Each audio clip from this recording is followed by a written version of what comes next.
नमस्कार मेरे प्यारे साथियों। आज की कुंडली में बहुत महत्वपूर्ण जानकारी देने वाला हूँ।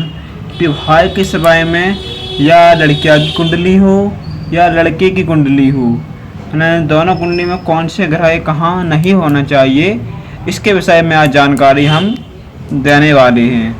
तो आप लोग ध्यान से देखें। सबसे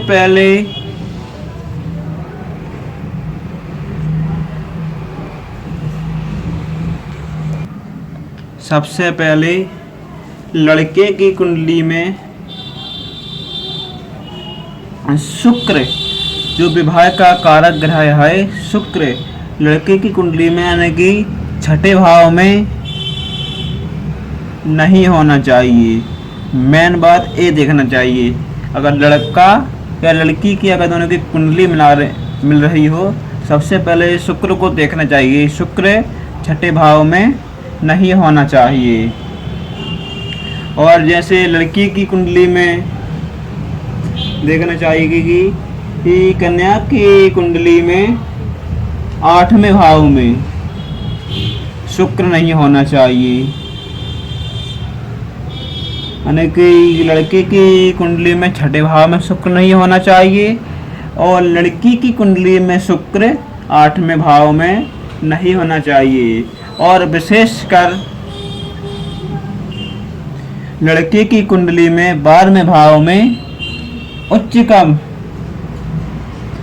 का शुक्र नहीं होना चाहिए, उच्च का शुक्र नहीं होना चाहिए और मंगल के साथ में कभी भी नहीं होना चाहिए। या लड़की की हो या फिर लड़के की कुंडली हो, दोनों में उच्च का शुक्र मंगल के साथ नहीं होना चाहिए। इससे विवाह जीवन खराब हो जाता है।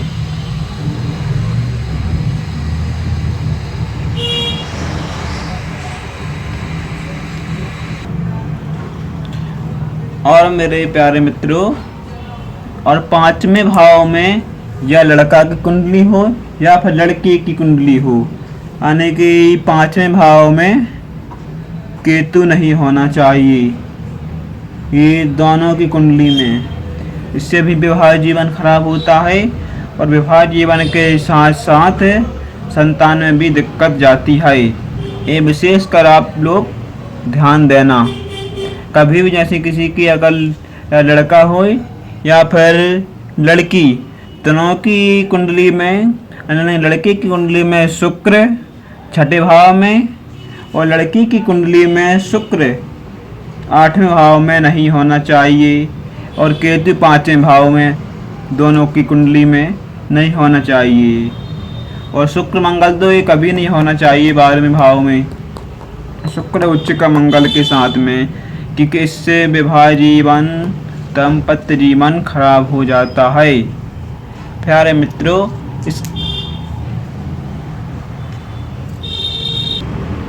और अपनी कुंडली बनवाना चाहते हो या कुंडली का विश्लेषण करना चाहते हो तो हमसे संपर्क कर सकते हैं।